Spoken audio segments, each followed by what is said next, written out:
Toads and Diamonds. A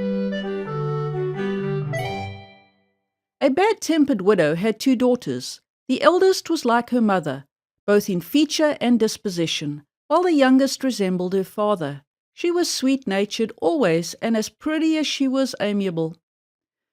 The widow doted on the daughter who was so like herself, but had no love for the other, whom she compelled to work hard all day and to live upon the leavings of her eldest sister. Among her other hard tasks, she was obliged to carry water every day from a great distance. One day, when she had just filled her pitcher at the fountain, an old woman asked to drink from it. "With all my heart," replied the pretty girl. Glad to show a kindness to one old and infirm, she held the pitcher while the woman slaked her thirst. Now, this was not a trembling old peasant, as she appeared, but a fairy who rewarded good deeds. "Your face is pretty and your heart is gentle," said she. "For your kindness to a poor old woman, I will make you a gift. Every time you speak, from your mouth shall come a flower or a jewel." When the girl reached her home, her mother scolded her for her long absence.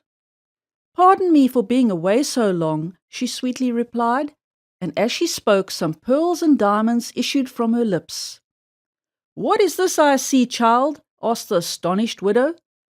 The forlorn girl was so happy to be called child by her mother that she eagerly related her experience with the old woman at the fountain, while, with her words, dropped precious stones and roses. The widow immediately called her favourite daughter to her. "Fanny, would you have the same gift as your sister?" asked she. "Go to the fountain and fetch water, and if an old woman asks you for a drink, mind you treat her civilly." The girl refused to perform the menial task, until the widow lost patience and drove her to it. Finally, she took the silver tankard and sullenly obeyed. No sooner was she at the fountain than from the wood came a lady most handsomely attired, who asked the haughty girl for a drink from her pitcher. "I have not come to serve you," she rudely replied, "but take the pitcher and help yourself, for all I care. I would have you know that I am as good as you are." The lady was the fairy, who had taken the appearance of a princess to see how far the girl's insolence would go. "I will make you a gift," she said, "to equal your discourtesy and ill-breeding.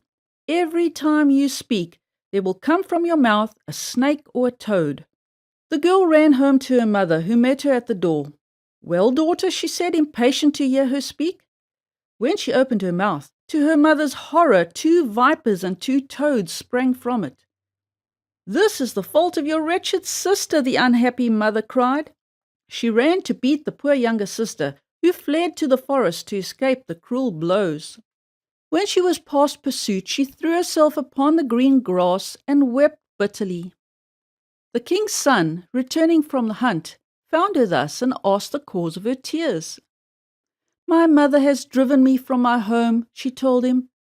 She was so pretty that he fell in love with her at once and pressed her to tell him more. Then she related to him the whole story, while pearls and diamonds kept falling from her lips. Enraptured, he took her to the king, who gave his consent to their immediate marriage. Meanwhile, the ugly and selfish sister had made herself so disagreeable that even her own mother turned against her. She too was driven forth into the forest, where she died miserable and alone.